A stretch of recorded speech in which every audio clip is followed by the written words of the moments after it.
Should that come to bring? Yes, you're live now. Okay. Well, good morning. Good morning. It's so good to see you in person today and to connect with those of us who are online. And so last, I think a couple weeks ago, I had chance to talk with group of students during one as part of the president's leadership series. So they asked some very good questions. And one of the question was, what is your biggest regret? And some of you here, you heard my answers, you know I'm not making that up. That was how I answered it. I said, I wish I would have toughed up and have a couple more kids. I think that took them by surprise. They did not think about that. And I was telling the truth because I fully enjoyed to see my kids grow up and see the impact of, I won't say excellent parenting, but positive parenting on them.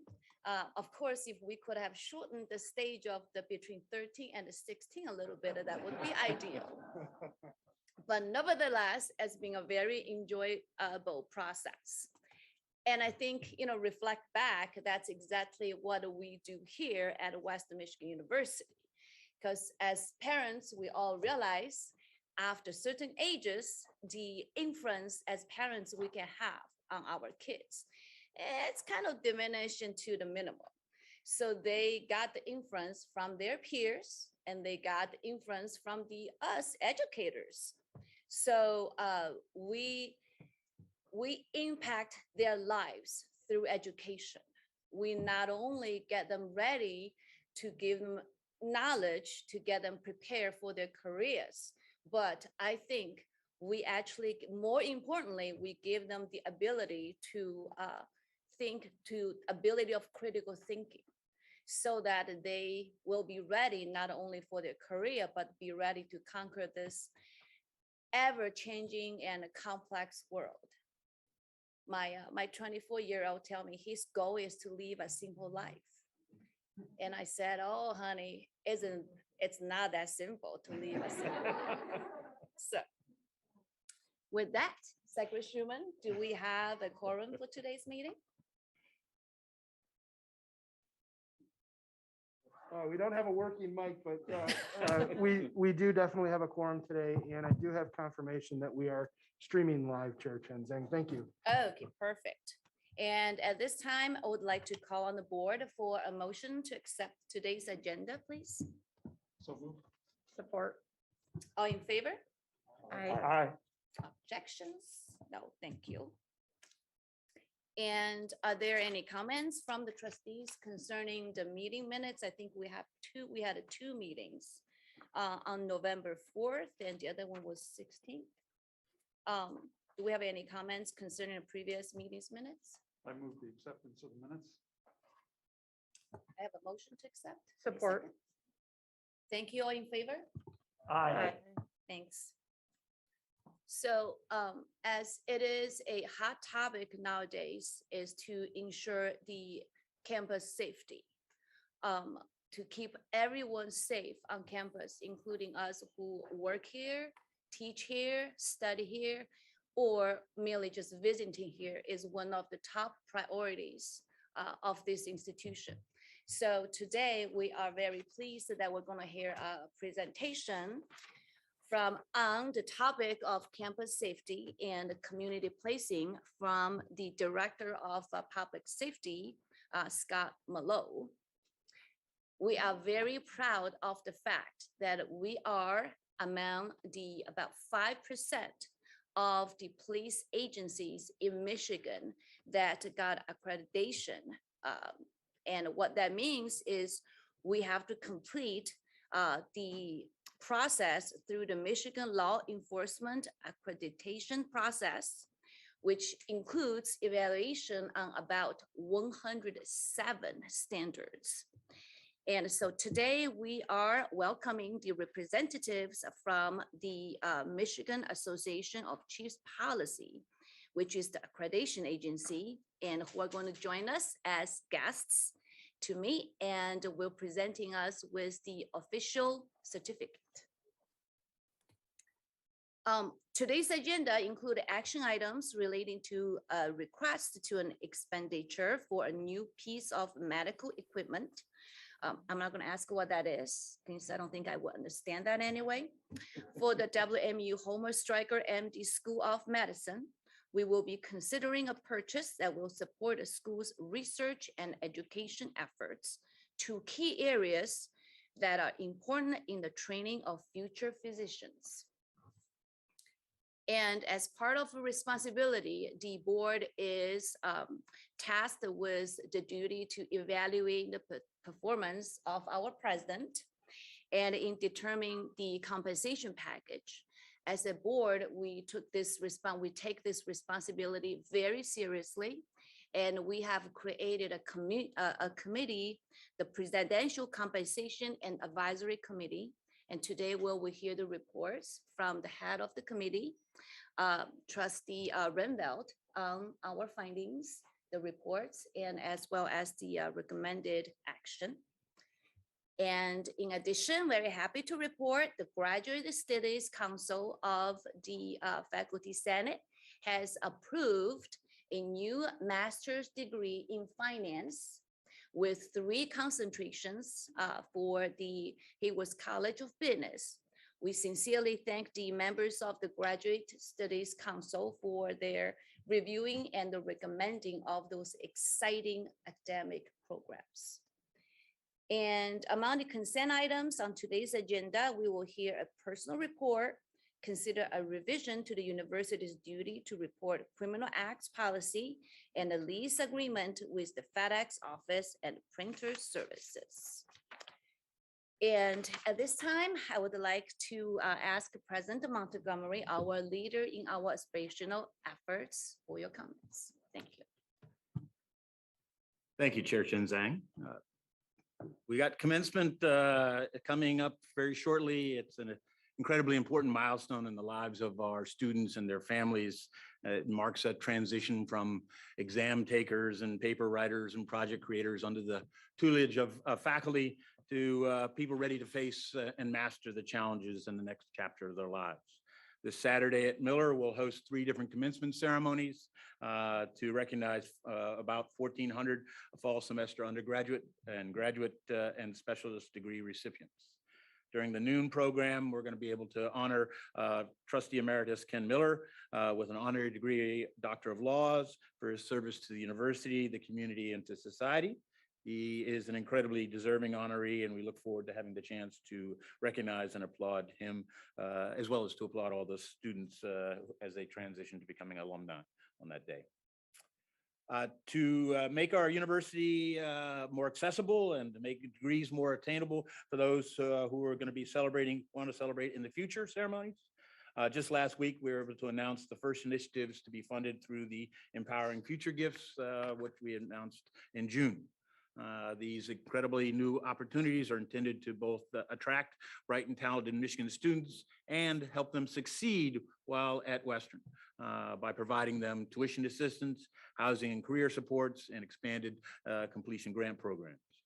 These efforts are each impressive in their own right, but they represent the beginning of putting together a comprehensive support effort using the Empowering Futures gift to leverage our ability to remove barriers that all too often keep underrepresented and underserved students from being able to start or complete their college journey.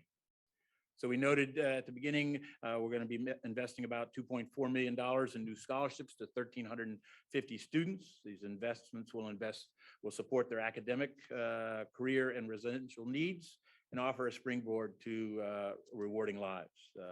They'll offer tuition-free scholarships, low-cost housing, living learning communities, and stipends for internships at the Foster Development, as well as completion grants. In addition to those exciting opportunities, we're already planning additional program strategies that will roll out in beginning of 2022. By helping Michigan families who most need help giving their children access to a brighter future in the form of a college education, by supporting exploration, discovery, and career development that 21st century students need, by offering a holistic university experience built on the foundation of diversity, equity, inclusion, we're demonstrating that Western Michigan University's continuing commitment for success of all of our students. I'd like to close with just sharing a few highlights of some of the excellence demonstrated by our faculty in recent months. Dr. Patricia Reeves, Emeritus Professor, and Zhengjing Shen, the John E. Sandberg Professor of Education, and the Gwen Kostick Endowed Chair for Research and Innovation from the Department of Educational Leadership, Research, and Technology, have been awarded a $29.5 million Promise Neighborhood grant from the U.S. Department of Education's Promise Neighborhood Program. This is simply amazing.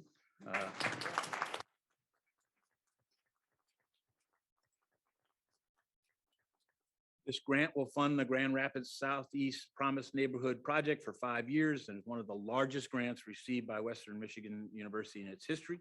Dr. Reeves serves as the principal investigator, while Dr. Shin is the co-principal investigator. In addition to them, Dr. Kat Crotchett, a professor of Gwen Frostick School of Art and a recent recipient of a Distinguished Faculty Scholar Award, can claim another well-deserved recognition. She was chosen for a month-long exploratory residency with the Golden Foundation for Art in New Berlin, New York. She's one of 18 artists from a nationwide pool to be selected for this opportunity, where she'll be able to work in their laboratories to build her technical knowledge about paints and applying that learning along with her considerable talents to do an on-site art studio and complete with unlimited materials. In addition, Western is partnering with the Gun Lake Tribe on an important work to promote suicide prevention. Dr. Dee Sherwood, Associate Professor of Social Work, is the principal investigator on a 3-year grant with the U.S. Department of Health and Human Services, Substance Abuse, and Mental Health Services Administration. The grant focuses on youth and young adult suicide prevention and early intervention in Native American populations in Allegan, Berry, Kalamazoo, Kent, and Ottawa counties. It involves community outreach and planning, youth and young adult mental health screening and interventions, and staff training and development. We are also pleased to learn that our Doctor of Physical Therapy program has been granted initial accreditation by the Commission on Accreditation in Physical Therapy Education. Thanks to Dr. Stephanie Fruth, the founding chair of the Department of Physical Therapy, for leading this long and arduous process, which is important for their students in the program. The first cohort of doctoral students is set to graduate this weekend. Hats off. And lastly, I just would want to echo the words of Chair Chen Zhang in applauding our Department of Public Safety, Chief Merlot, and all of their officers for this accomplishment in getting accreditation. It really is a mark of their excellence and their service to the community. And so I want to thank them for that.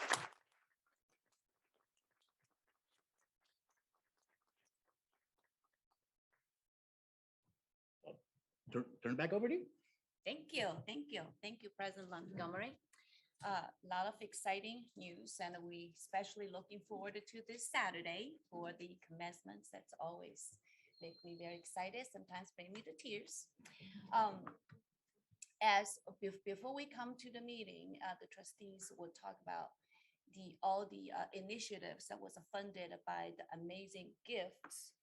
And the trustee Johnston, as you can tell, he has a bit more of the history than I do. Talk about, our university was founded in 1903, and it was very much a first generation university. And we kept this tradition, and up to this date, a very large percentage of our students remain to be first generation students. And all these exciting initiatives funded by these amazing gifts is to focus on versus having the students come to us to seek out help. Because how do we bring the help collectively to them? So it's going to make a have some fundamental impact in our university. So very excited about that. I Chair. would, yes. I've been in Bronco for 53 years, but I wasn't here in 1903.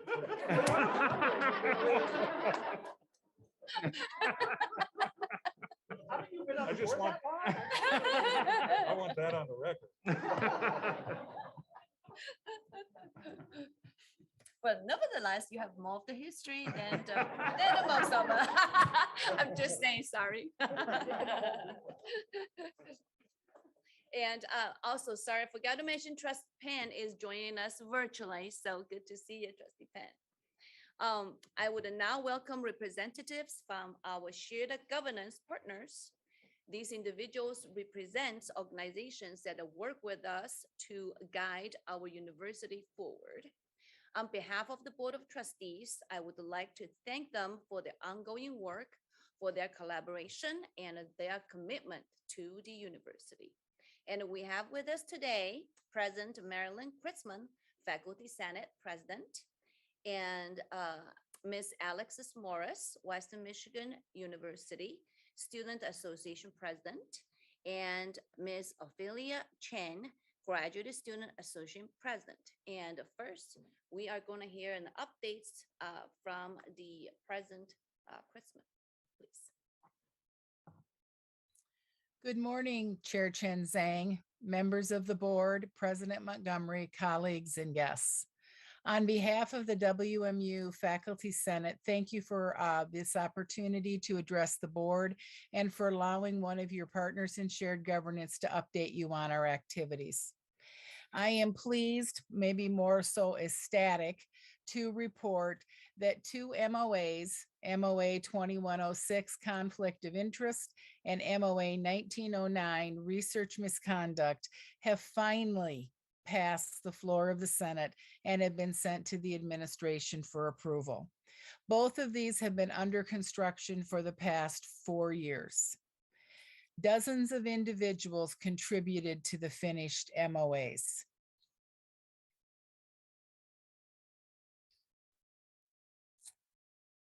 I especially want to extend thanks to Directors DeFulio and Director Abadaya before him for their work on these MOAs. They, along with the leadership of the Research Policies Council, currently led by Dr. Onar Arugazlan, have demonstrated both perseverance and patience as we have navigated this project time and time again.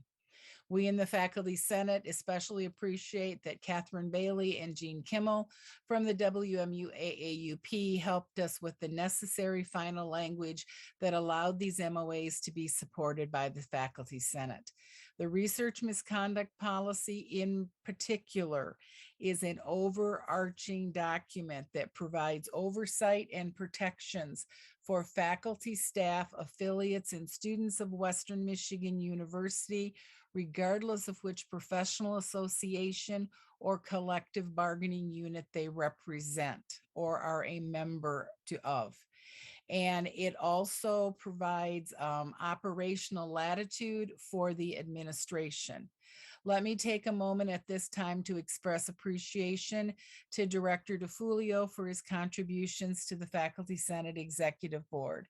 As many of you or some of you may know, he is taking a well-deserved sabbatical during the spring semester. Thank you, Anthony, for all you have done. Your insights and contributions will be missed. In other updates, academic departments have been asked to select this year's Presidential Scholar. Please mark your calendars for this convocation event honoring these outstanding students, which will be held on April the 8th of 2022. The WMU Essential Studies Advisory Board or Advisory Committee has developed criteria for assessing student learning outcomes, and the cyclical review process has begun. As you may recall, The recent HL site visit and reaffirmation highlighted our essential studies program and its evidence-based student learning outcomes as one of our program's most significant strengths. The Undergraduate Studies Council has completed and is now using their data-driven, evidence-based decision trees when acting on undergraduate curriculum proposals. The International Education Council has engaged in a robust discussion with Vice President McCorkle in its December meeting regarding continued efforts at promoting student inclusiveness on Western's campus for both domestic and international students.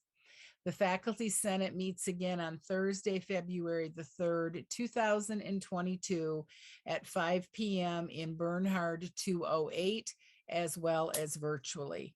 Trustee Reinvelt will be joining us at the meeting.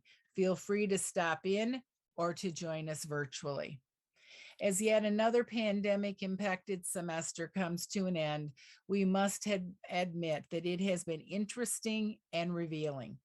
There have been successes and failures, hits and misses. It is time to take a break, take personal inventory of where we are, both personally and professionally, so that as we enter 2022, we can plan accordingly. Spend time with friends, catch up with family, and take that long overdue step to mend a fence that needs to be mended. May we all move into 2022 with a sense of renewed energy, a collaborative spirit, and an opportunity to make this year the best year ever. We are all part of the Bronco family. We must continue to demonstrate that pride and resolve for the betterment of our students and our university, because in the end, that is why we are here at WMU. As I close my comments, I wish to express thanks and appreciation to all of the volunteers of the Faculty Senate, including the Executive Board, for their time, commitment, and service. This is critical core mission service of hard work, rarely considered part of load, rarely publicly acknowledged, and it is all volunteer. Thank you. Without your time and talents, we could not do what we do. To Chair Chen Zhang, the Board of Trustees, President Montgomery, and members of the WMU campus and community, on behalf of the WMU Faculty Senate, I wish you the greetings of the season, and may we all be richly blessed in the new year. Thank you for allowing me to address the board this morning.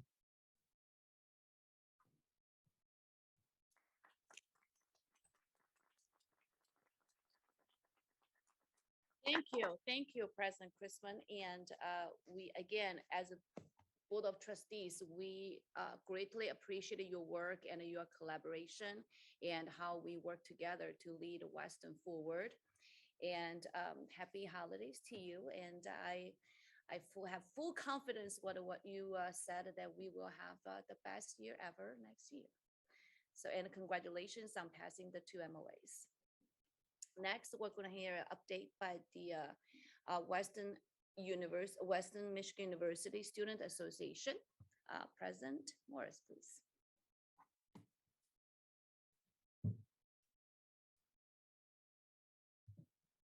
All right. Good morning. Good morning. And happy break eve. I think we're all ready for it. I'd like to begin this speech by thanking Chair Chen Zhang and the board for allowing me to address them here on behalf of the Western Michigan University student body here this morning.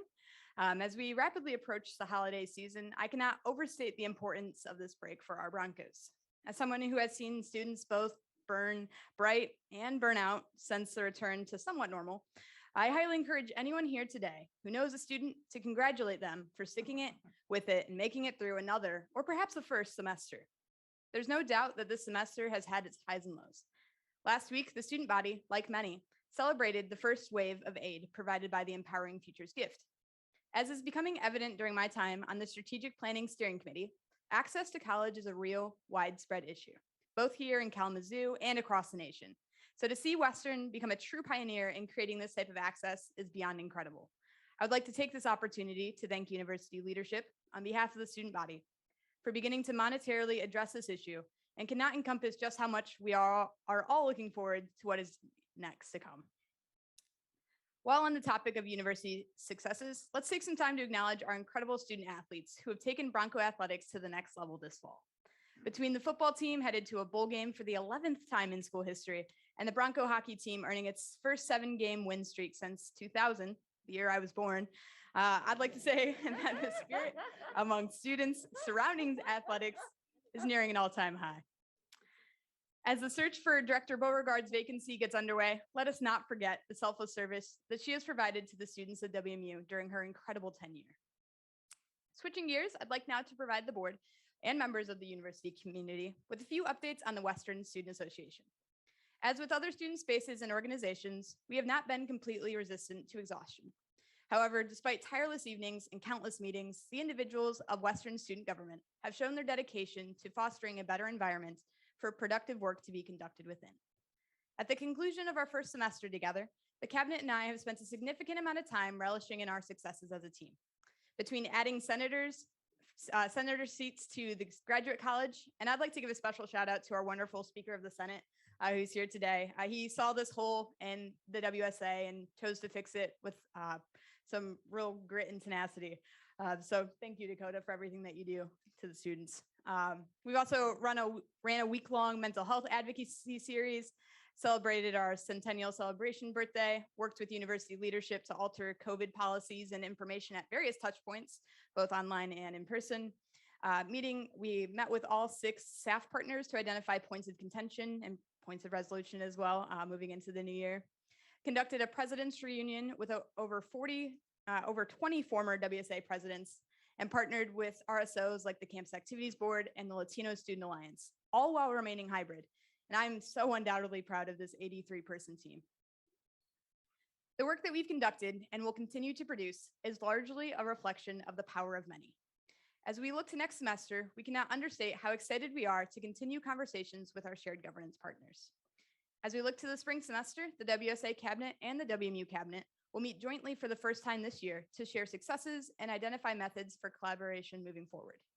Furthermore, we are excited to reinvigorate ongoing partnerships with both the Faculty Senate and the Graduate Student Association. On behalf of the Western Student Association, we'd like to welcome Ophelia. I'm so happy to see someone that's this dedicated to the betterment of students at Western and can't think of anyone better for the role. So very excited to watch you grow. All in all, I think we have come a far way as both a university and as a student body since the onset of the fall 2021 semester. It seems as though only yesterday we are welcoming our newest Broncos to campus, many who are now beginning to rise the ranks and leave their horseshoe-shaped prints on both our hearts and our campus. Thus, as we reflect on this semester and prepare for another one ahead, let us not forget the milestones, failures, successes, learning moments, and occasions that have continued to forge this university into a more accessible, inclusive, and sustainable place for all. Thank you again to the board, the chair, and everyone in attendance here today. See you all next year, and as always, onward for the brown and gold. Thank you.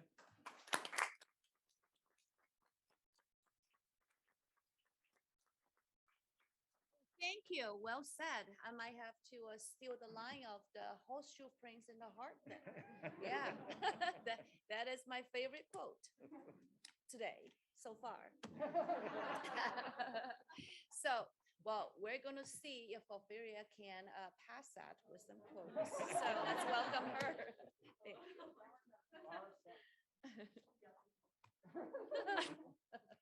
Hello, everybody. Thank you for having me, Chairman Chen Zhang, the rest of the board. So good morning. My name is Ophelia Chang. I'm a third-year audiology doctoral student here at Western. As the newly elected president of GSA, I'm very excited to stand here today to share some of GSA's goals for the next semester. So to start, we are working to restructure GSA. Through different leadership styles and the most recent lapse of presidency, the e-board really believes that rewriting some parts of the Constitution is necessary to meet the current realities and needs of GSA. In addition, graduate students are still struggling with the loss of community and created by the shift of online learning due to COVID still. So our goal for the spring semester is really to continue rebuilding that sense of community and sense of belonging for graduate students. Specifically for international students, we're partnering with the Heineke and Malaysian Student Association to support new international students by delivering care packages during their mandatory quarantine upon arrival. We're also working with the graduate ambassadors to create an event to welcome newly admitted graduate students as well for the spring. That's not something that we usually are able to hit on, so we are really hoping to create an event just for them. Most recently, we also created a survey for graduate students that showed that grad students are most interested in career-related events and information about funding opportunities due to no surprise. To meet these needs, GSA is partnering with Career and Student Employment Services to develop workshops tailored to grad students. So the focus will mainly be on job searching, resume, CV writing, and interviewing skills. And of course, we are also excited to return some of our traditional, highly anticipated events, 3MT Make a Difference Awards in the spring, in addition to these new events. But all in all, our board is so excited to finally have a full board in, I think the first time in about 2 years, a full GSA board to really bring these new changes. COVID has really impacted us quite a bit. So we are really hoping to finally get over that hurdle with GSA. So I really thank you so much for having me here today, and also to be here as the newly elected president of GSA as well. So go Broncos, and thank you so much.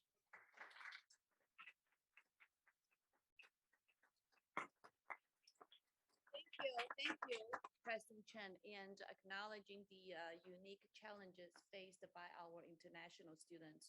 We greatly appreciated that your effort to try to make their life a little bit smoother, a little bit easier during this very difficult time. So thank you. Next, we're going to hear the topic of the day, the community policing, the campus safety through service-oriented operation from Chief Miller.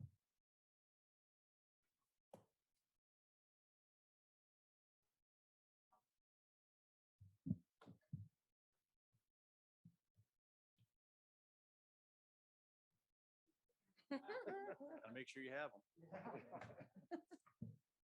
All right, Dr. Montgomery, Board of Trustees, I want to thank you for the opportunity to just take a few minutes to give just a brief overview of the department. And after we're done with that, then we'll get into the accreditation aspect of it. The Department of Public Safety consists of 4 divisions with 49 employees. The 4 divisions are parking services, which is everyone's favorite. Yeah, good timing. Sorry. That could be your favorite quote. Building security, emergency management, and of course, the police department. Captain Jeff Lillard oversees the parking services division. It consists of 10 employees and is primarily self-funded. Over 61,000 permits are sold each year to faculty, staff, students, and visitors. Permits range from daily to annual permits. And the parking division has the financial responsibility of maintaining campus infrastructure, which includes 116 parking lots, 4 parking structures, and over 20 lane miles of campus roads. Lieutenant Matt Page oversees the Building Security Division, which consists of 4 employees and is responsible for maintaining electronic devices on security systems, issuing Bronco ID cards to employees and students, pinning cores, cutting keys, and repairing door hardware. The division is responsible for the installation and monitoring of the approximately 1,400 cameras strategically placed throughout campus and for the over 2,000 access devices and alarms in WMU buildings. There are over 50 buildings with security systems containing over 4,000 electronic devices such as card readers, door contacts, electronic panels, cameras, and digital recorders. In addition, there are over 50,000 active ID cards in the system. Lieutenant Andrew Bachman is our emergency manager, and he has played an enormous role in assisting our department and the university navigate through the pandemic as co-chair of the COVID response coordination team and the chair of the COVID-19 technical return to work subcommittee. The Emergency Management Division assists the university in responding to emergency situations that may affect the campus community. It partners with university departments with the Emergency Operations Center and the Critical Incident Policy Group to assist in planning for and responding to incidents. The Emergency Management Division provides all hazards training for faculty, staff, and students free of charge as part of preparedness initiatives. The division partners with the City and County of Kalamazoo Emergency Management Departments and is a member of the Kalamazoo County Disaster Preparedness Committee, which is made up of various governmental entities, nonprofit organizations, volunteer agencies, and county commissioners. County commissioners. And lastly, the police department. The police department consists of 33 sworn officers and 3 civilian administrative employees. The police officers are certified through the Michigan Commission on Law Enforcement Standards with full police authority and powers of arrest throughout Kalamazoo County because of a longstanding intergovernmental agreement between WMU and the Kalamazoo County Sheriff's Department. The departmental philosophy is a community policing model of engagement, education, and enforcement. Recently, we were recognized by the National Campus Safety Summit as a finalist for Department of the Year based on our community policing and safety efforts. The department has 2 dual-purpose police canines who are here with us today, who are trained on explosive detection and are utilized for numerous community policing events. Officer Cable and his canine Oso were recently recognized by the National Association of Professional Canine Handlers for their outstanding performance in explosive detection. As I said before, Officer Leininger and his canine Brax are with us, and Officer Cable and his canine Oso are with us today, and their Brax and Oso are by far our favorite. There's no question about it. Well, it's true, right? We have an officer assigned to the Community Outreach and Problem Solving Unit of the Kalamazoo Department of Public Safety. This community policing officer is assigned to the off-campus student neighborhoods of Knollwood and Lafayette. The officer's responsibility includes establishing relationships within a student community, resolving neighborhood conflicts and quality of life issues, reviewing crime trends in the area to provide early intervention and advice for emerging issues, and the officer also serves as a liaison between the 2 departments. The department has a full-time community policing officer, Sergeant Victoria Hastings, who incidentally was just promoted to sergeant a few weeks ago, and she's the first female sergeant of our department in our history. Very well deserved. Sergeant Hastings organizes community events throughout the year and works extensively with student groups on crime prevention and student initiatives. Sergeant Hastings organizes and monitors the Residence Hall Liaison Program, serves as our Clery Compliance Officer, assists in the investigation of sexual assaults, and works very closely with the Title IX office. We have officers who serve on the Racial Justice Advisory Committee and who also participate in job search committees. The department developed and implemented a Residence Hall Liaison Program about 4 or 5 years ago. All resident halls have an assigned police officer to assist staff with a variety of functions and develop crime prevention programs. The officers are expected to visit the halls during their shifts as time permits to create and foster partnerships with the hall staff and community of the residence hall. Our department has an excellent working relationship with area law enforcement agencies and the Kalamazoo County Prosecutor's Office and participates in numerous collaborative initiatives throughout the year. We have an officer, Detective Tom Rossiter, who is assigned to an FBI task force, which assists with national security and terrorism investigation, and he spends 1 day a week at the local FBI office. All of our officers have been trained in crisis intervention, which teaches de-escalation techniques for individuals suffering from mental health issues, mental health crisis.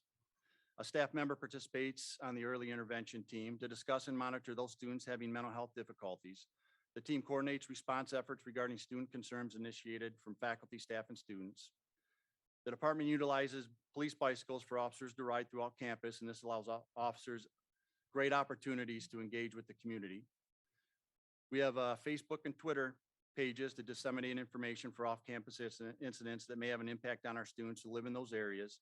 And we maintain a daily crime and fire log that may be viewed online or at the department per the Clery Act. There are currently 5 officers assigned to the countywide Metro SWAT team. 4 officers are tactical officers and the other officers assigned as the hostage negotiator. Officers participate in yearly training on fair and impartial policing, which emphasizes unbiased policing. Sergeant Hastings provides self-defense classes for students throughout the year at their request. We have over 110 emergency call boxes strategically placed throughout campus on buildings, in parking structures, and along pathways. We're responsible for sending out emergency notifications in the form of alerts and advisories. And lastly, why we are truly here today is we are about to hear from the representatives of the Michigan Association of Chiefs of Police. We voluntarily sought accreditation beginning in May 2019. After a team of MACP commission assessors evaluated the department against 108 best practice standards, including use of force, vehicle pursuit, search and seizure, and internal operations, we were granted full accreditation in February of 2021. All of our policies are currently listed on our website for all to view. And with that, it is my pleasure to introduce Chiefs Rossau, Stevenson, and Wiles to speak about our accreditation and officially acknowledge our accredited status. Gentlemen, it's all yours.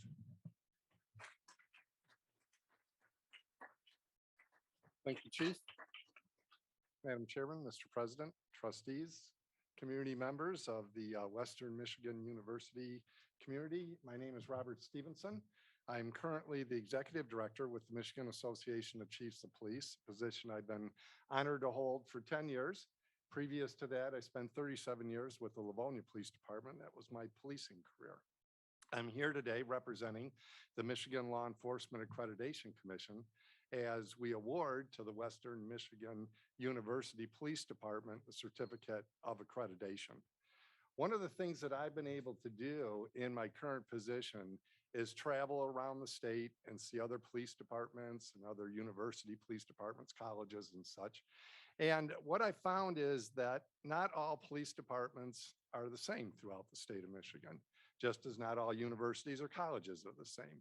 And I think sometimes when you're surrounded by excellence, you don't recognize it because you're just used to it and you don't know what to measure it against. But I do get to travel around and I do get to see and measure it against. And I can say you have an excellent police department. The reputation of hardworking, they voluntarily, as they said, took on this initiative. It's no secret. These have been difficult times for law enforcement over the last year and a half. Accreditation is one of the things that the federal government and state has pushed. However, your department started this procedure back before all that. They voluntarily undertook this endeavor to raise the delivery of police service to your community. In the state of Michigan, as was mentioned earlier, there are currently about 588 police agencies. This incorporates all the municipal agencies, county sheriffs, and colleges, universities, and hospitals. Your police department is the 40th out of all of those to attain accreditation and only the third from the university level. It's a significant accomplishment that you should be extremely proud of. Your police department has done what 95% of the other police departments in the state have not been able to do and not have done. So it's a great honor here to represent the commission for the awarding of this certificate. I'm going to introduce Neil Rosso, who is the program director, to just give you a little more thought about how hard this was to accomplish. Chief? Thanks, Bob. Truly an honor and a privilege to be here. I had the good fortune and privilege of being a police officer and serving my community for about 37 years. And I got to do a lot of pretty cool stuff during that time, but truly one of the most enjoyable things I've done as a member of that profession is come to a governing body and tell them they have a great police department. It's nice to talk to people that understand accreditation.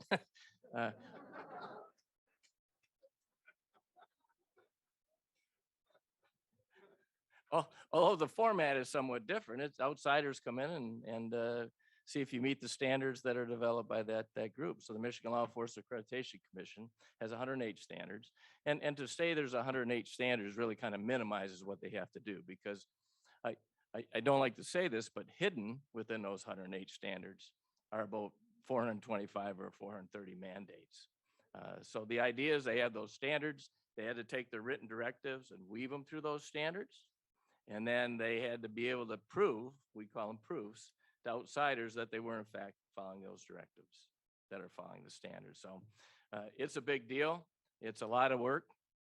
I don't usually mention how hard the work is when I'm trying to sell the process, but it is a big deal. And the fact that we only have 40 in the state shows that they were leaders. And of course, you already know that. So again, it's my privilege to be here, and I'll introduce the Michigan Association of Chiefs of Police President Ron Wiles.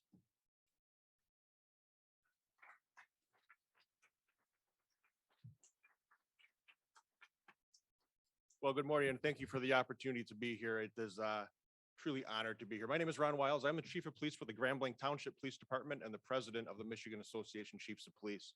And as was mentioned, accreditation is a significant professional accomplishment. It's not something that everyone can do, and your police department has done that. Not only will it make your police department better, but it will make your campus community safer and stronger. So I can't tell you how proud I am of Western Michigan University Police Department. Hopefully you all are as well, because they are an outstanding police department, and you're lucky to have them here working with you on community issues on your campus. So, Chief, it is my pleasure to present you with this To all who see the certificate, know that the Western Michigan University Police Department, having voluntarily complied with the standards established by the Michigan Law Enforcement Accreditation Commission, deemed essential for the delivery of professional police services and the protection of their community, is hereby awarded the certificate of accreditation, effective this date for a period of 3 years. Chief, congratulations. Thanks, sir. Appreciate it.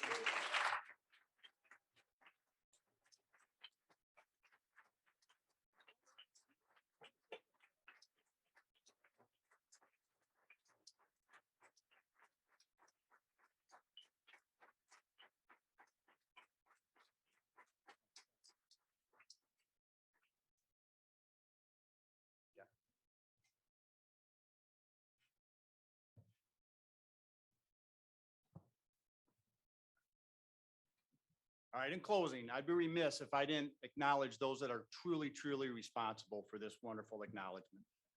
Retired Deputy Chief Carol Didow, Lieutenant Mike Smith, Lieutenant Matt Page, and Sergeant Dustin Hubble. Without their leadership, hard work, and dedication, we would not be here today. And like I said, it wasn't an easy, quick journey. It took, a couple of years. And if, like I said, if it weren't for them, we wouldn't be here today. So thank you very much.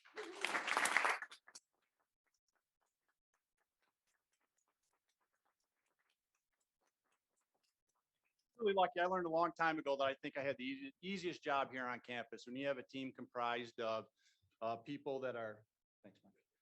People that are team members who are hardworking, dedicated, compassionate. I mean, I learned a long time ago, you provide them the resources they need to do the job, and you just get out of their way. So with that, thank you very much. Hope you guys have a safe and happy holiday. Good day to be a Bronco. So thank you.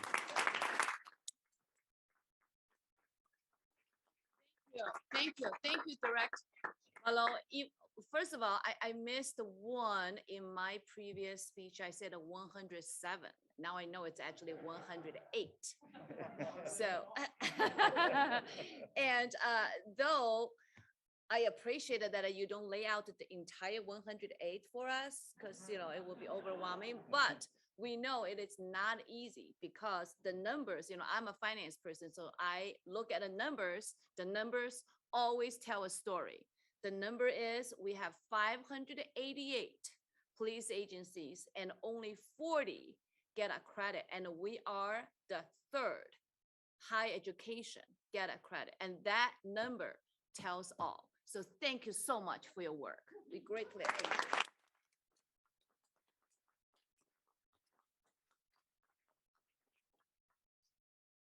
So next, we're going to hear a report from Trustee Randelt on the annual presidential assessment. Thank you, Chair Chen Zhang. It's very hard to follow that up, but again, thank you very much, you guys. That was very inspirational. Your university trustees understand that a thorough and performance-based evaluation of our president is one of the most important responsibilities of this board. In order to fulfill that responsibility, this board established the Presidential Compensation and Assessment Committee 2 years ago. This committee is responsible for the annual evaluation of President Montgomery. I'm pleased to report that this year's process has been completed. I'd like to share you some of the comments on the review below. Before that, I first would like to thank the many contributors across the university, including the President's Cabinet and the Faculty Senate, for providing valuable input to this committee, either formally or informally. First off, I want to say that a lot has changed since we welcomed President Montgomery to Western over 4 years ago, and that's an understatement. I think we all understand the level of change in the global pandemic, societal change, and shifting demographics that had on Western and the academic model. With those changes as a backdrop, the committee noted a number of highlights of the past year. The board appreciates the university's response to societal change, the work of the Racial Justice Advisory Committee over the past year. We appreciate the updates, our formal board meeting, and look forward to working with the university on the actions coming out of this committee. This board was also excited as the university to receive the historic Empowering Futures gift, and believe this is a strong indication for the future of engagement with donors. We believe the recent announced Bronco Promise is a pivotal outcome that demonstrates how Bronco donors can strengthen our community and Western. We continue to be excited at the level of talent this administration has attracted both the faculty and senior level. As noted above, it has been a difficult number of years for keeping organizations engaged. The university has a number of key roles to fill going forward, and we look forward to working with the same level of quality as we've had before. We're also continue to be impressed with the measured response, COVID response by the university. We applaud the balance between safety and the needs of the community and the university as a whole. As a board, we also noted a number of items we're working on over the coming months. Interaction with faculty and staff of the president and leadership team has been hampered by the ongoing pandemic. President has outlined a number of action items at the recent faculty senate meeting, and we as a board are encouraged about those items. Enrollment has also been an ongoing concern for this board, and we've been monitoring it. This is a collective responsibility that affects the university as a whole. We as a board have been in a number of conversations with the provost and the leadership team and expect more to come in the following months. In closing, I would like to thank Chair Chen Zhang, Vice Chair Johnston, and Trustee Penn for their participation on this committee. And on behalf of the board, I would like to share that we are excited about the future of Western Michigan University with President Montgomery at the helm and look forward to working with all of you in the coming year. Happy to take any other questions or comments that the board has.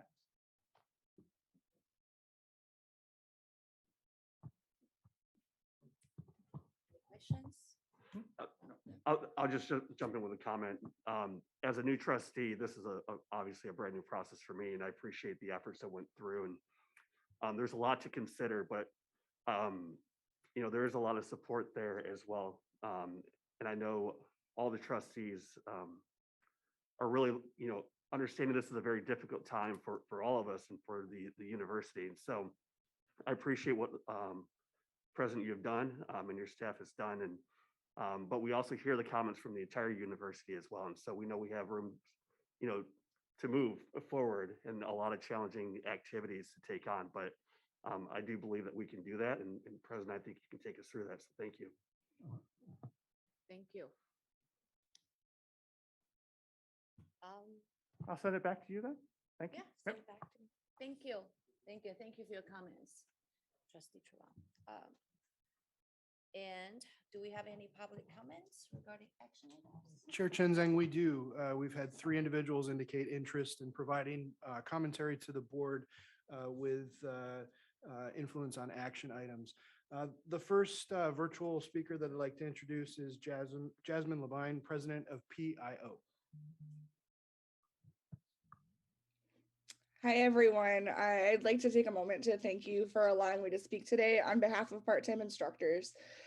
As we all know, the pandemic took a huge toll on all aspects of the university system. I know at this point, we're all tired of hearing and talking about the fallout, but all the same, it is important to recognize the sacrifices made by educators during this time of uncertainty and rapid change. Like our full-time and teaching assistant colleagues, part-time instructors worked quickly and tirelessly during the shutdowns to adapt courses in ways that would best meet course outcomes. And I've continued to work hard in helping students to assimilate into this new normal, balancing the important goals of educating students and keeping them safe and healthy. For many of us, this has included learning new technology and rethinking pedagogical approaches. For most of us, this has meant spending additional time finding ways to extend grace and offer support to students who were frustrated, emotionally wrought, and frankly, exhausted. But for all of us part-time instructors, this work has been done with no additional compensation, little support, and little to no appreciation from administration. We have feared for our jobs as we watched colleague after colleague have their teaching loads slashed. We've done our best to comfort friends who, after decades of commitment to WMU, were told that they were no longer needed due to budget cuts and low enrollment. In the midst of all of this, the PIO Executive Board has made multiple attempts to reach out to President Montgomery and voice our concerns. We've never received any sort of response from the Office of the President. Flash forward to the spring of 2021, when PIO would begin an arduous 5-month-long process of contract negotiations. We spent 5 months being told that we were not worthy of increased compensation and that we were undeserving of any recognition of long-term commitment to the university. During our contract campaign, we collected 641 signatures showing support for increased compensation for part-time instructors. This petition was delivered to President Montgomery's office. Again, we received no response from the Office of the President. At the end of these 5 months, we were offered no raise to our base salaries, only bonuses that amounted to under $100,000 across 400 part-time instructors for 4 years. Today, the Board of Trustees is voting to approve a $75,000 merit bonus for President Montgomery. I will not spend time discussing whether the president is deserving of this bonus, as I'm sure some of my colleagues will take the time to do so, but I will ask the board to consider whether this bonus is sending a message that aligns with the core values of WMU. I am a double alumna of Western Michigan University. For 5 years, I've been proud to teach for my alma mater and to give back to the university that gave so much to me. Today, unfortunately, that pride is replaced with disappointment in an institution that I believe has completely lost track of its priorities. WMU once boasted its status as a learner-centered, research-focused university. How can an institution be focused on learning and research without focusing its resources on educators? What message are we sending to prospective students by padding the pockets of administrators rather than investing in those who have direct contact with those students? I urge you to consider the consequences of sending such a message and to refocus your attention and resources on the many people who work hard to directly fulfill this university's mission. Thank you. Jasmine, thank you. Our next speaker is Thomas Fisher, President of TAO. Good afternoon, Chair Chen Zhang, members of the board, President Montgomery, campus colleagues, and others guests. I'm Thomas, a second-year doctoral student in TA, as well as the president of the Teaching Assistants Union. This past year, without a doubt, has been challenging, both personally and professionally for many of us, myself included. Routines have been disrupted, normal has come and gone, and our sense of safety has eroded. Perhaps most challenging for me is the common thread of uncertainty that runs through all these things. In times of uncertainty, when it feels like there is no clear path to take, I, like most people, look for guidance from those that have proven themselves to be leaders in the past. This past year at Western, those leaders that I have turned to and relied on are the people that work passionately day in and day out by my side to carry out the true mission of this university. The leaders of this university are my graduate student teaching assistant colleagues that show up each day juggling their teaching load, research demands, and their own coursework, all while being underpaid, ready to provide students a top-notch educational experience. The leaders of this university are the full-time faculty that have made numerous sacrifices over the past 2 years to continue producing quality scholarly work and supporting their students both in and outside of the classroom. The leaders of this university are the part-time instructors that form meaningful connections with their students and help them realize their potential. The leaders of this university are the facilities and maintenance staff that have worked tirelessly to try and provide us all with spaces that are safe to learn and teach in without all the resources they need or recognition they deserve. The leaders of this university are the students that have faced incredibly challenging learning conditions, but still continue to work hard in pursuit of their academic goals. Despite being the true leaders of this university throughout the pandemic, my colleagues have received little to no recognition. Despite being the leaders of this university, they have not been compensated fairly for all they do to make WMU work. Instead, they have faced resistance from the top and have been met with warnings and rumors of a financial emergency at Western. A financial emergency so bad that an unknown number of their colleagues had to lose their jobs. An emergency so dire that hand sanitizer and cleaning supplies were too costly to implement in every classroom. A lack of cash so severe that funds for graduate student assistantships had to be sacrificed. The financial emergency has been the talk of this university, but as usual, the actions tell a different story. Despite the ongoing narrative of a financial emergency, we've seen Western shell out cash for union and morale-busting law firms to tell us there is no money to be had. We've seen costly yet unwanted rebrand happen. We've seen expensive infrastructure projects that don't center the real reason students choose Western. On top of it all, today my colleagues and I are before you as the board as you consider a $75,000 bonus and salary raise for Western's president. Folks, the reality is that despite all of the spending that has happened during the alleged financial crisis, enrollment has declined. The university has fallen in rankings compared to other institutions, and the reputation of this institution has been tarnished in the Kalamazoo community and beyond. I've spoken of the uncertain times we face now as a community, but there are at least two things that appear to be certain. The first is that the choice to move forward with this increase in compensation would send a clear message. There is no financial emergency at Western. Instead, there is a values emergency.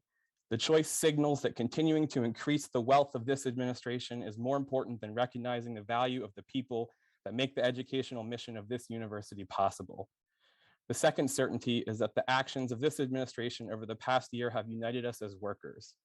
Workers that will not remain silent as the university that we love sinks. Workers that demand to be treated with dignity and respect. Workers that demand to have our voices heard and included in the decision-making process, and workers that will never be divided in our fight for this university. I hope that you will consider the message you send to the community as you make choices today and moving forward. Thank you. Thomas, thank you. Chair Chen Zhang, the third individual that earlier had indicated interest in addressing the board has not jumped onto the Zoom link. So at this point, that concludes our public comments. Moving into action items. Thank you. Thank you for those of us made the comments in front of the board. And we are aware of your concerns, and I will make some more comments about that later on. But before that, let's go to the action items first. In front of us, the first action item today is the approval of capital expenditure for WMU Homer Stryker MD School of Medicine. And Vice President Vanderclay, please. Thank you. So Western Michigan University is the sole Class A member for the WMU Homer Stryker MD School of Medicine. And for future reference, that will be WMed. Not quite the mouthful. As the sole Class A member, it has a reserved power has to approve any capital expenditure in excess of $500,000. So therefore, we're bringing together today the action before you. The Board of Directors, as well as the Finance Committee of WMed, have reviewed this proposed transaction.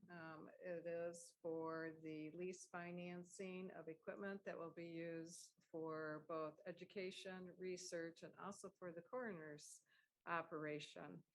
The equipment cost, if purchased outright, would be a little over $3 million. This lease arrangement actually results in about a 10% saving over that, about $300,000. But the true benefit or advantage of the lease arrangement, the equipment provider is going to have upgrades within the next year, and the lease arrangement provides for upgrades to be automatically provided to WMed with no additional cost. Some of the equipment being considered are CT scanners, C-arms, BioSkills equipment, and butterfly handheld ultrasound imaging systems. In addition, the financing will be over a 6-year period. Service agreements will also be in place to maintain the equipment during that term. So therefore, the WMed Board of Directors has supported it. They do believe the equipment is important for the mission and performance of duties at the school. And we are recommending that the Board of Trustees, acting as the Class A member of WMed, pursuant to the bylaws of WMed, hereby authorizes WMed to enter into the capital expenditure with such changes as may be approved by WMed. Happy to answer questions. Thank you, Vice President Vanderclay, and I'm glad I did not attempt to say the equipment names. And I had to learn what that equipment did. Yeah, I saw you have to look at it. And I'm a Look at numbers it. person. Do we have any questions from the trustees regarding that? Oh, very straightforward. Hearing none, can I have a motion? So move to approve the capital expenditure. Support. And this is a roll call vote, right? It is correct. Chair Chen Zhang, Yes. Trustee Edgerton, Yes. Vice Chair Johnston, Yes. Trustee Penn, Yes. Trustee Reinvelt, Yes. Trustee Trevan, Yes. Trustee Turfy, Yes. Chair Chen Zhang, motion passes. Thank you. Thank you. And the next item is the presidential compensation, and we're going to hear from our own trustee. Thank you again, Chair Zhang. Now I know how Vice President Vanderclay feels, being called on all the time. So this board maybe remember, as we discussed President Montgomery's assessment, we decided to defer the decision regarding a pay increase. We did that because at that time, the institution's financial situation was changing. We felt that it was prudent to delay the decision until this year. We appreciate President Montgomery's understanding as this board worked through this item. After the Presidential Compensation and Assessment Committee's consideration of the 2020 review, and taking into consideration the compensation environment for Michigan and Mac University presidents, we recommend a $75,000 merit bonus and an increase of 1.5% to $493,290 retroactive to July 1st, 2020 for the 2020-2021 fiscal year. I look forward to answering any questions this board may have.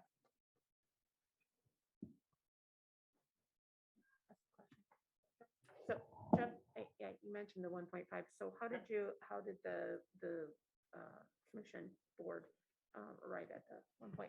Did you look at other things, other schools, other math schools? Yeah, we always look at, both qualitative and quantitative data.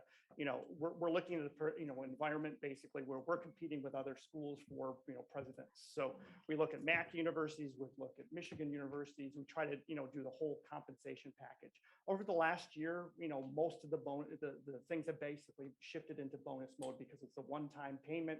It's easier to control over year.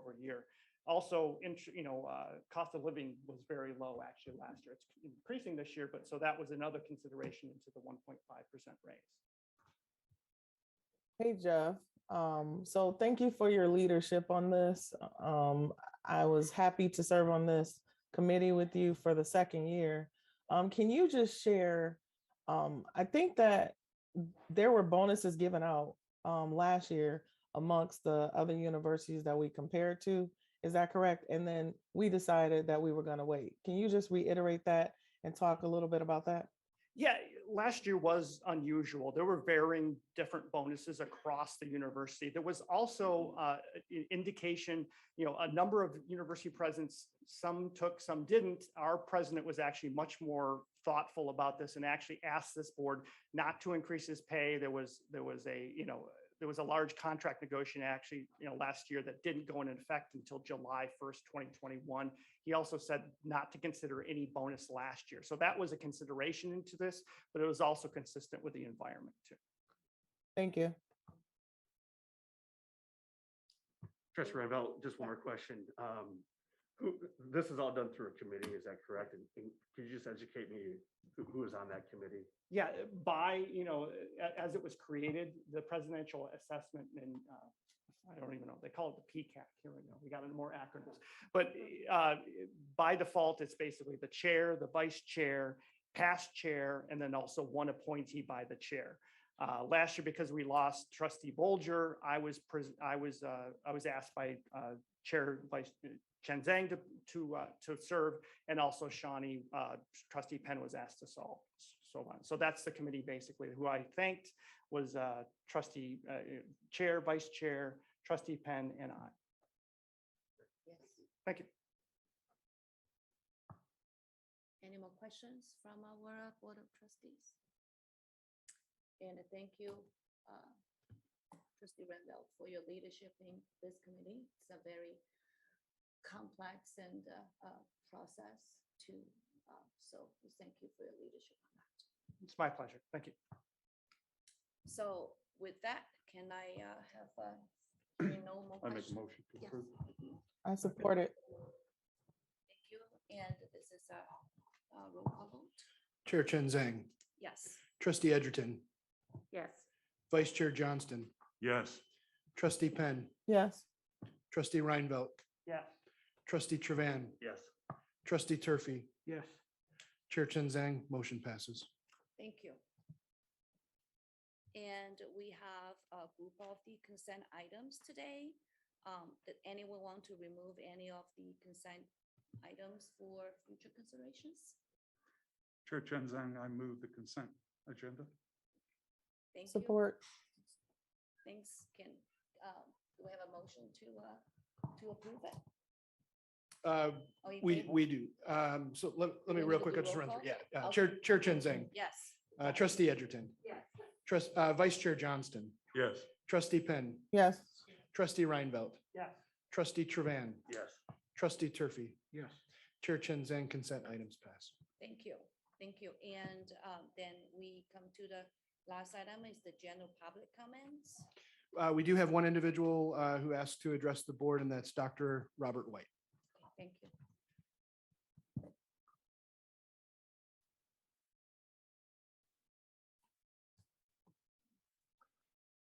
Hello, thank you for letting me address you today. I'm an associate professor at WMU. I'm speaking on my own behalf. I want to respectfully advise the Board of Trustees that in having approved a merit bonus for the president, a clear message has been sent to all stakeholders at WMU about specifically what leadership qualities the board deems meritorious. Those qualities would seem to include misrepresenting the financial condition of the university in May 2020 to justify widespread staff firings and givebacks from all units, which were then used to free up cash to make payments on private mortgages financing construction projects. 2, failing to later restore the funds needed to adequately staff academic units, waiting instead until one day beyond the allowable window for fired staff to be recalled to announce the empowering futures gift, making many of those firings permanent and rubbing the faces of those affected in the ready availability of money, which could have preserved jobs. Meanwhile, workload for those staff who remain is at an all-time high and morale is at an all-time low. 3, using strong-arm tactics with collective bargaining units, including the engagement of union-busting law firm Dykema Gossett. 4, fomenting a culture of open disdain for faculty, not only in the sweeping changes to teaching workloads and expectations that we do research in our spare time or something, but clearly evidenced in the abusive tirade he subjected members of the faculty senate to following his negative performance evaluation. 5, receiving a clear vote of no confidence from college-bound students. Freshman enrollment numbers represent one of the only areas in which we are outpacing our peers, unfortunately in the wrong direction.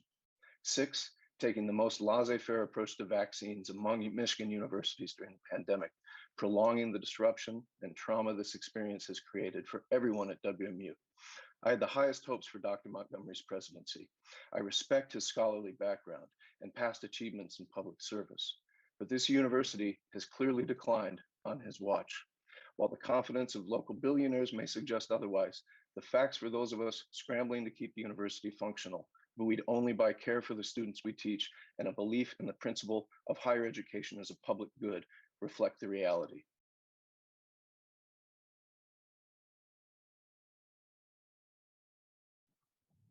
Chair Chen Zhang, that concludes public comment. Thank you. The Board of Trustees is well aware of the vote that is being considered. And so Trustee Johnston said he's 53 years of Broncos, and I have 32 years of Bronco, and I'm a 32-year Bronco. So, and I think everyone here, we have a deep love for our university. I am who I am today. I can speak on behalf of a lot of the Broncos, that I am who I am today because of the education that I received from this university. And I stayed in, this is my home now because of Western Michigan University. So it is a great honor and privilege for me to be able to serve this university as one of the trustees and now as the president. We are tasked to make decisions that's going to be always put student in the center of our decisions.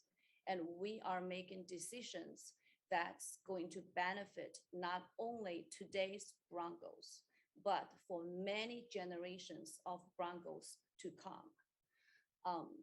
The world is changing, as I mentioned in my beginning, the world is changing and it's very challenging time.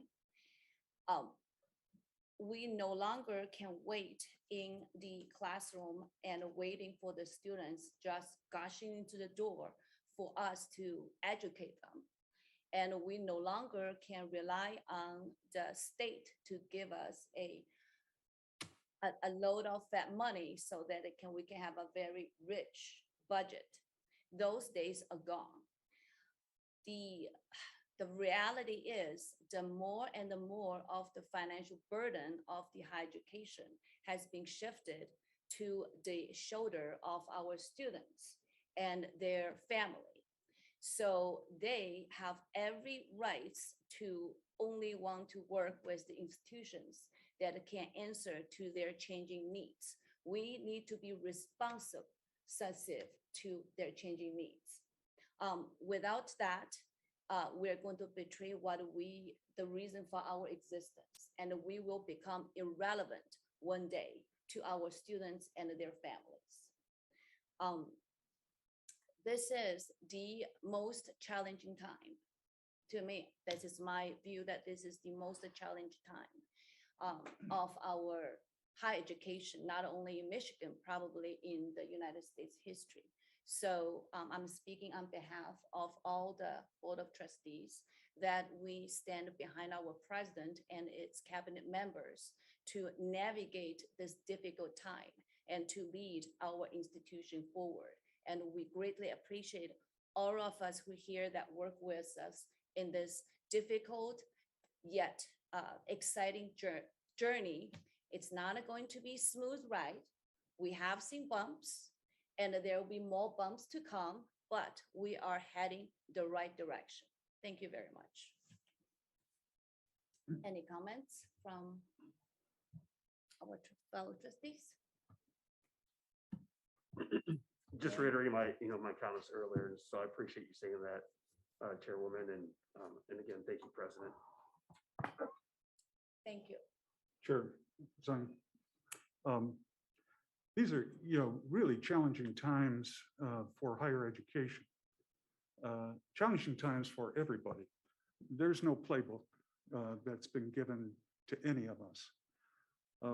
What I want to assure everybody is that this board is a very engaged board whose heart is with Western Michigan University.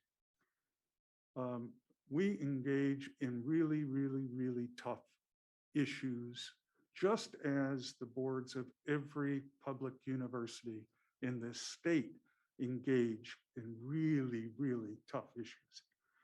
Resources are not unlimited. Resources in the state of Michigan, higher education, have been diminishing annually. We understand at a very real level the difficult, tough issues of enrollment. Every university within the state of Michigan faces those same challenges. We are committed to changing the condition that we are in. We are doing that by having those tough conversations. The leadership of this university has those at the top of their minds always. It begins and starts with our students. We never lose sight of the opportunities for our students. We try to allocate those resources in ways that are student-centered. With declining enrollments, with all of the issues of the pandemic, with all of the uncertainties of the pandemic, this has been a very difficult period of time. What I want to assure everybody is that this Board of Trustees are very engaged in all of these issues. Our president and his cabinet are engaged in all of these issues and working extremely hard at solutions to them. As I mentioned before, nobody gave anybody a playbook for the pandemic. We are working our way through that. We are working our way through that with campus-wide participation, and that should not be forgotten. Campus-wide participation. The enrollment issue is an issue for every one of us, for every member of the Western Michigan University family. We all have to be a part of that solution. So, Chair, I just want to end by saying our commitment to the solution of these issues has never been greater. Our commitment to our president has never been greater. And I look forward to continuing to work with President Montgomery and his very hardworking cabinet on the solutions to the issues that concern all of us and are at top of our minds. You know, it's always a great day to be a Bronco, even if on some days the wind is in our face and not at our back. And together, it will be a great day to be a Bronco, and some of that wind won't be in our face, and more of it will be at our back. And we all look forward to that day, right? Those are my comments. Thank you, Trustee Johnston. I'm going to bring to borrow the quote from President Morris right away that deep down we all have, because we all have the heart of with the horseshoe print. So we're going to navigate those difficult times, and we are for a better and a much more promising future. So with that, I seek a motion to adjourn the meeting. So move. Second. All in favor? Aye. Thank you, and we will see you in the holiday reception, and happy holidays. Have a safe and Merry Christmas.